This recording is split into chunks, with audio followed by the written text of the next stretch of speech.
Olá, bom dia, boa tarde, boa noite.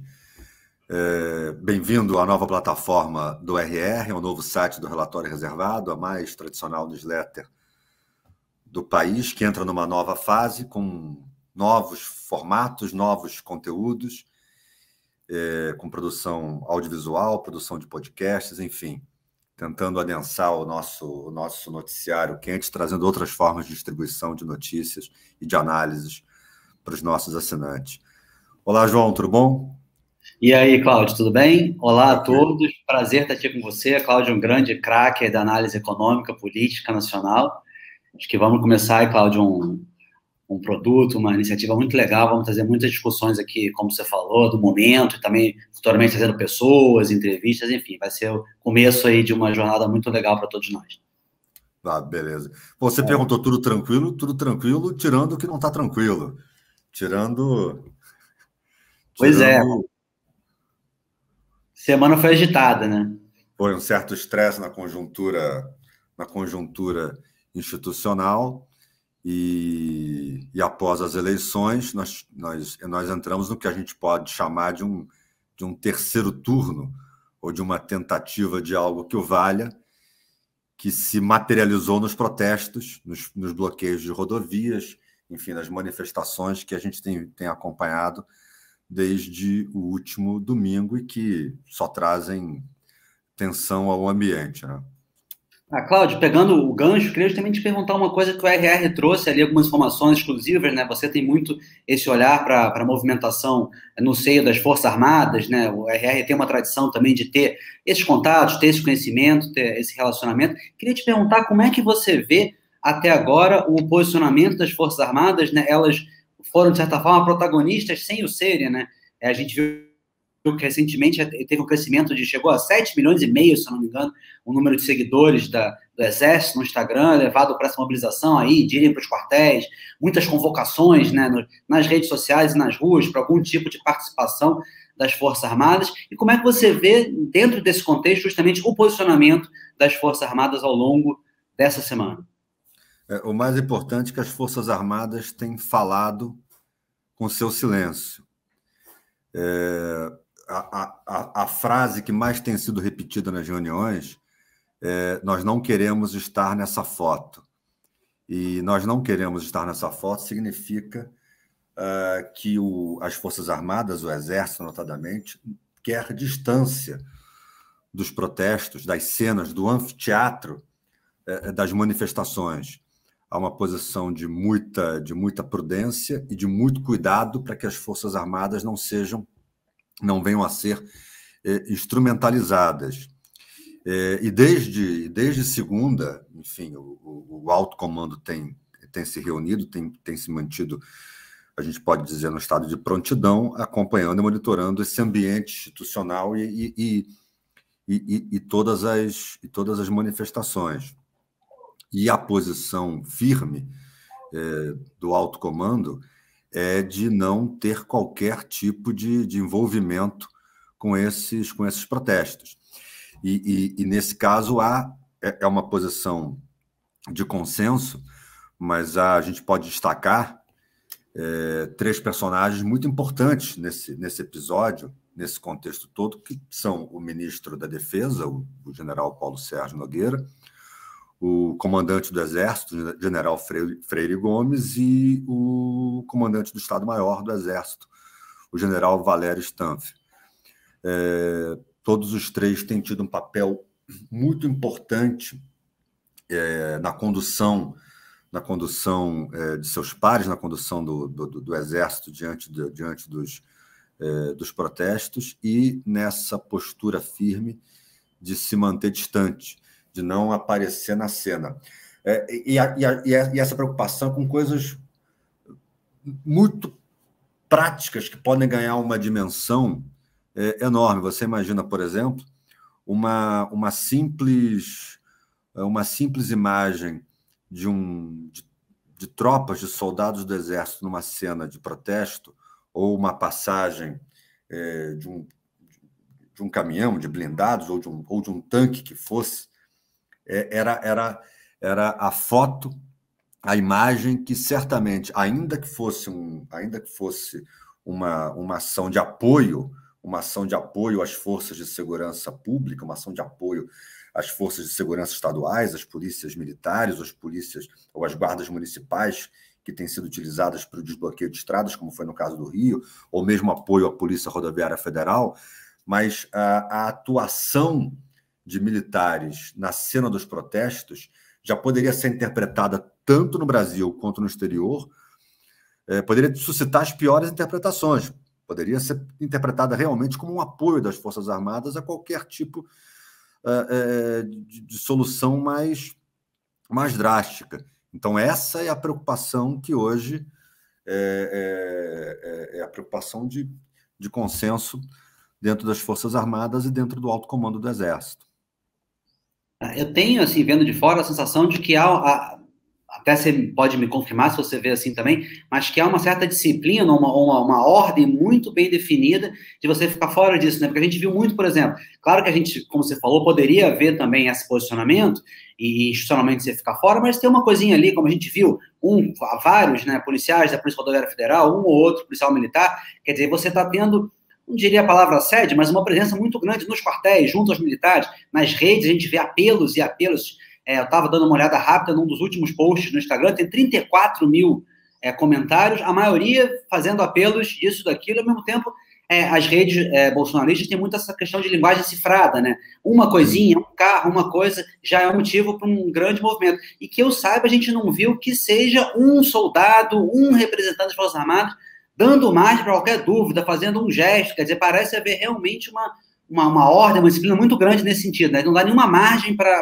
aproveitarem a imagem das Forças Armadas. Sim, verdade. Nem de oficiais de baixa patente, nem de alta patente, nenhuma manifestação em rede social, nenhuma entrevista, e tampouco posicionamentos formais. A gente deve lembrar que no passado bem recente, já no governo Bolsonaro, tanto o Ministério da Defesa quanto o Exército se manifestaram em algumas oportunidades. O Ministério da Defesa ainda na gestão do general Fernando Azevedo Silva, o Exército sob o comando do general Pujol, em algumas oportunidades, notadamente quando houve protestos, houve manifestações. A gente lembra que em abril de 2020 teve um protesto de maior dimensão, e que ele ganha maior dimensão porque ele se dá em frente ao QG, ao chamado Forte Apache, a sede do Exército em Brasília, com manifestantes, e o próprio presidente Jair Bolsonaro faz um discurso aos seus apoiadores ali na frente do comando do Exército. E nessas oportunidades a gente teve manifestações formais, por meio de notas de comunicados do ministro da Defesa e do comandante do Exército. E sequer neste momento nós tivemos... E esses comunicados, a gente sabe, eles são dúbios, ou eles podem estimular interpretações dúbias, não que eles sejam originalmente dúbios ou que eles sejam propositadamente dúbios, mas a simples palavra do Exército, um simples comunicado do Exército, pode suscitar interpretações, raciocínios enviesados e os mais desconexos da realidade. E, nesse momento, a gente está trabalhando com um momento de uma razoável desconexão da realidade.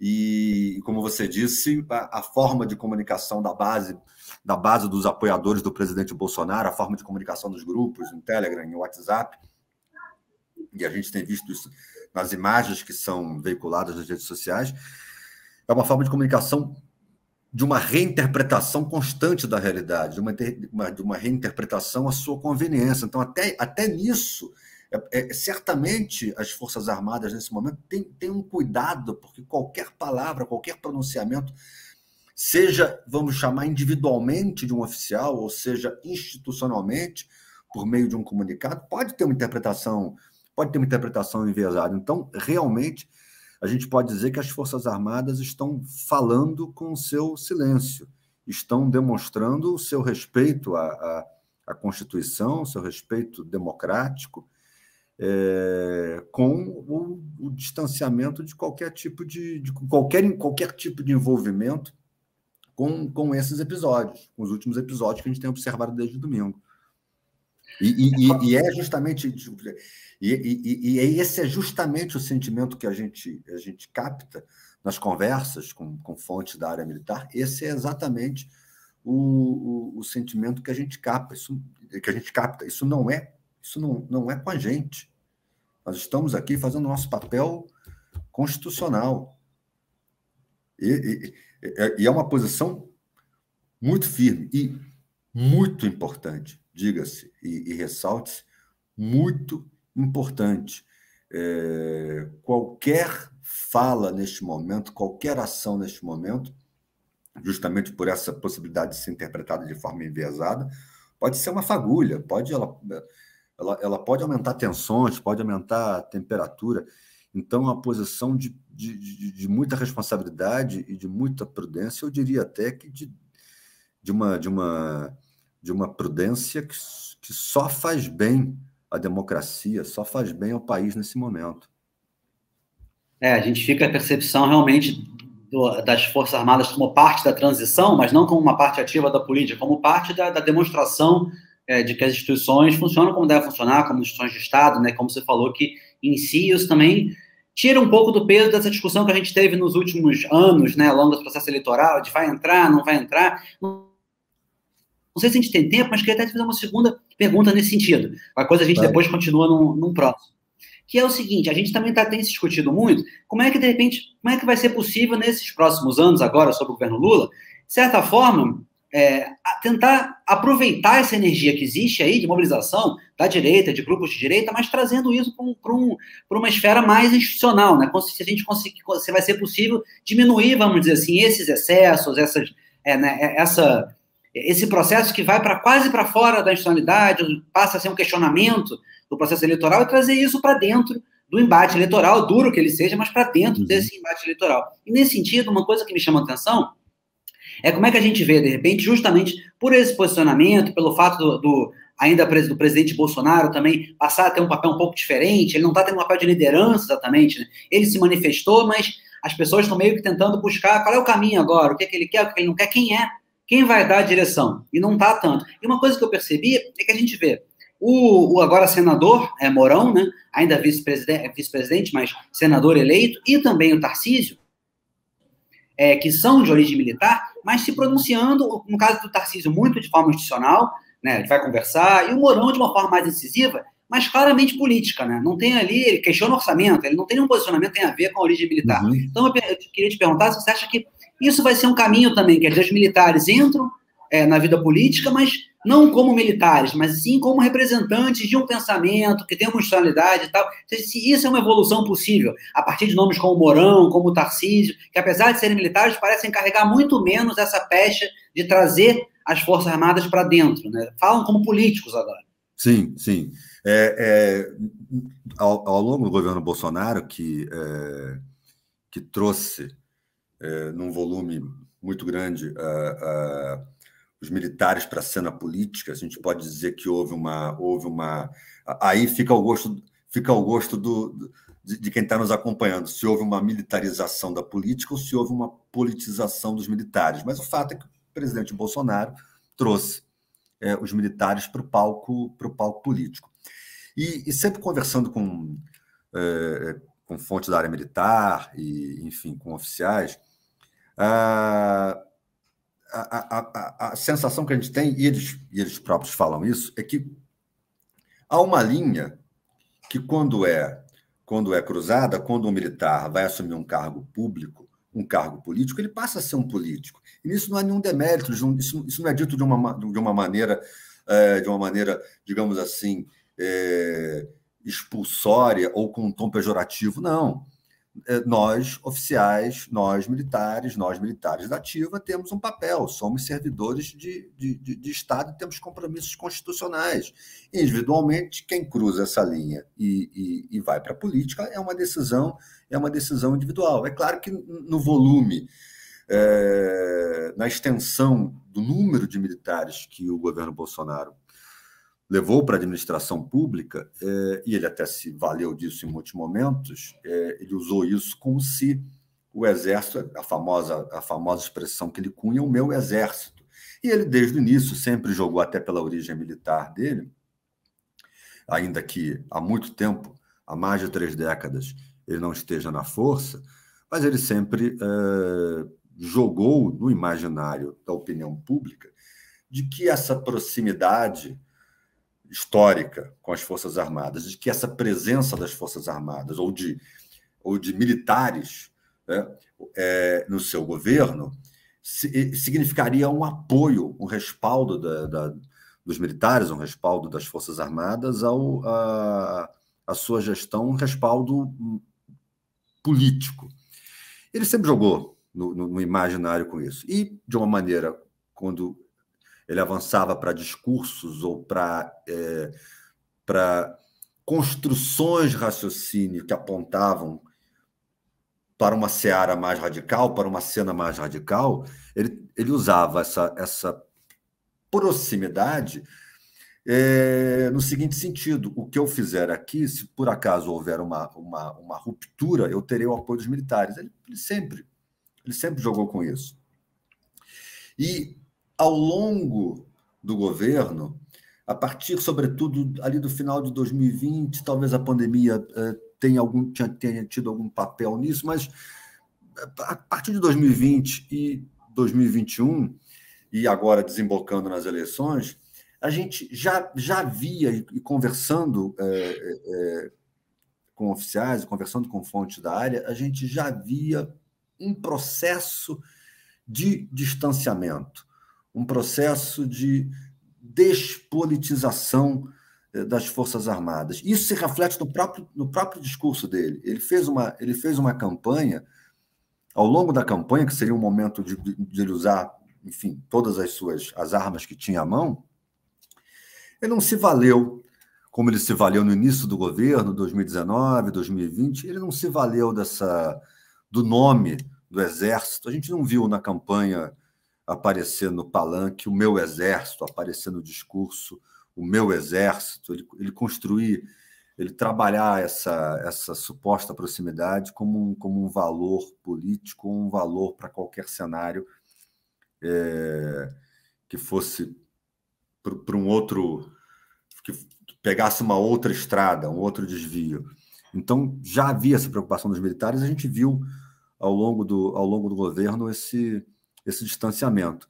Então, e aí quando você cita o general Mourão, o ainda vice-presidente e futuro senador eleito pelo Rio Grande do Sul, quando ele já faz um discurso já de reconhecimento da vitória do futuro presidente Lula, e por mais que ele seja um oficial da reserva e há 4 anos um político, é óbvio que há vasos comunicantes, há conversas, há trocas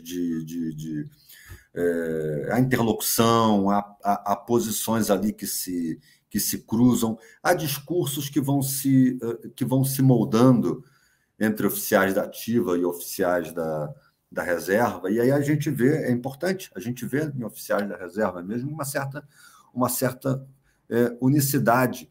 Não se vê por parte dos militares nada que se possa dizer, eles aumentaram a temperatura de 37,1 para 37,2. Nada. Eles não estão interferindo uma casa decimal que seja na temperatura institucional. Você vê que é até interessante você falando isso, porque o Ministério da Defesa é um dos que tem sido menos discutidos, né? A gente discutiu tanto isso antes, né? O que vai ser, como é que vai ser a relação com os militares, realmente. Tanto não parece ser uma questão de tensão agora que ninguém está, né? Você fala de economia, você fala Simone Tebet, você fala do Alckmin, mas o Ministério da Defesa não está se falando minimamente. Não parece que está sendo uma questão no momento.